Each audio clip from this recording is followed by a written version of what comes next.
विरोध करने का जो कारण है, कहीं ना कहीं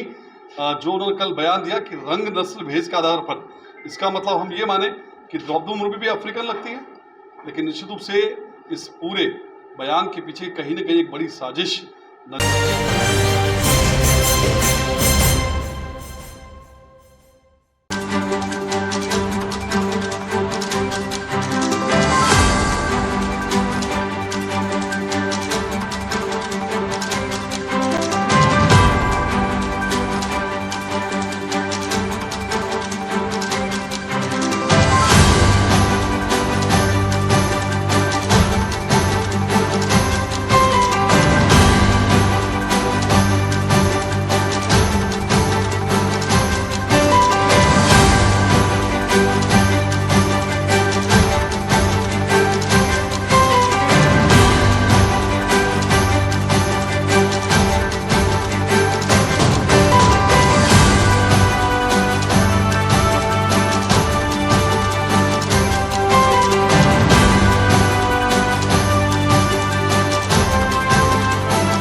आगे बढ़ रहे हैं।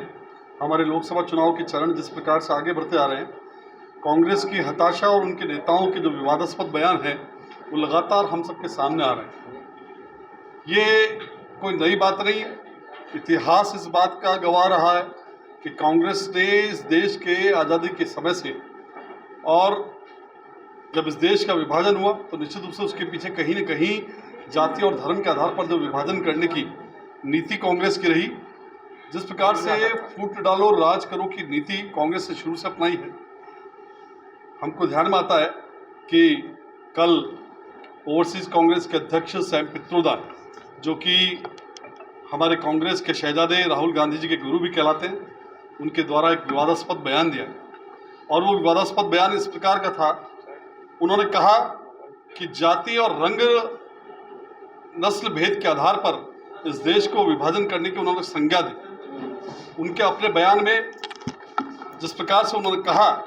कि इस देश के जो पूर्वोत्तर क्षेत्र के लोग हैं वो चीनियों के समान लगते हैं, इस देश के जो दक्षिण क्षेत्र के रहने वाले लोग हैं वो अफ्रीका के लोग की तरह नजर आते हैं, इस देश के जो पश्चिम क्षेत्र के लोग हैं वो अरब देशों के लोगों के समान नजर आते हैं,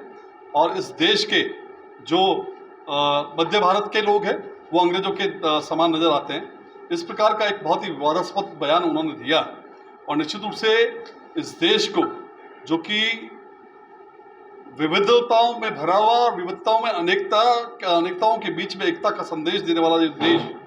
हमारी जाति, हमारी भाषा, हमारी संस्कृति अलग अलग क्षेत्रों की अलग अलग हो सकती है,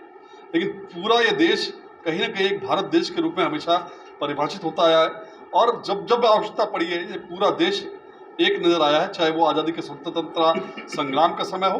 या देश में जब भी आपदा पड़ी हो, ये देश पूरा एक नज़र आया है। उस देश को इस प्रकार का बयान दे करके, और जिस प्रकार से देश के अंदर समाज को विभक्त करने का काम या क्षेत्रीय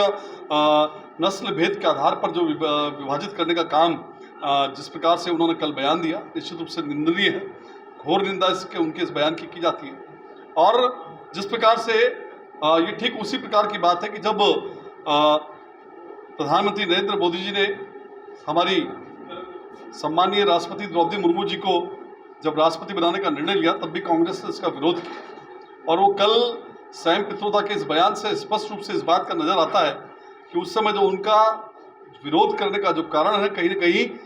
जो उन्होंने कल बयान दिया कि रंग नस्ल भेद के आधार पर, इसका मतलब हम ये माने कि द्रौपदी मुर्मू भी अफ्रीकन लगती है।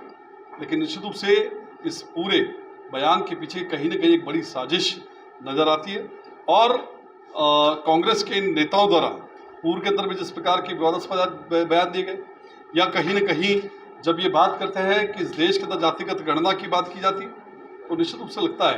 कि जिस प्रकार से पूरा देश आज धर्म संस्कृति के नाम पर और अपने राष्ट्रीयता के नाम पर जब एक हो रहा है, तो उसे किस प्रकार से विभाजित किया जाए, उसमें किस प्रकार से फूट डाली जाए, इसका प्रयास लगातार कांग्रेस कर रही है। और चूंकि इस आम चुनाव के अंदर जैसे जैसे आम चुनाव आगे बढ़ रहा है, स्पष्ट रूप से उनकी हताशा इस प्रकार के बयानों में नजर आती है कि उनके हार का अंदेशा बिल्कुल उनको स्पष्ट नजर आता है। और इस प्रकार के बयान दे करके वे इस पूरे देश के अंदर कहीं ना कहीं एक शांति या संतोष पनपा देना चाहते हैं। तो निश्चित रूप से उनका जो सैम पित्रोदा का कल ये बयान दिया गया है, इसकी भारतीय जनता पार्टी घोर निंदा करती है और इस प्रकार के नेताओं पर निश्चित रूप से कांग्रेस को भी,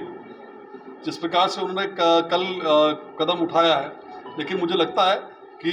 इस प्रकार के जो भी बयान देने वाले पूर्ववर्ती जो कांग्रेस के नेता हैं, उन पर भी कहीं ना कहीं कांग्रेस पार्टी को इस प्रकार की सख्त कार्रवाई करनी चाहिए। जो देश को विभाजित करने की बात करते हैं, जो समाज को विभाजित करने की बात करते हैं, निश्चित रूप से उनका एक जो बयान है बड़ा निंदनीय बयान।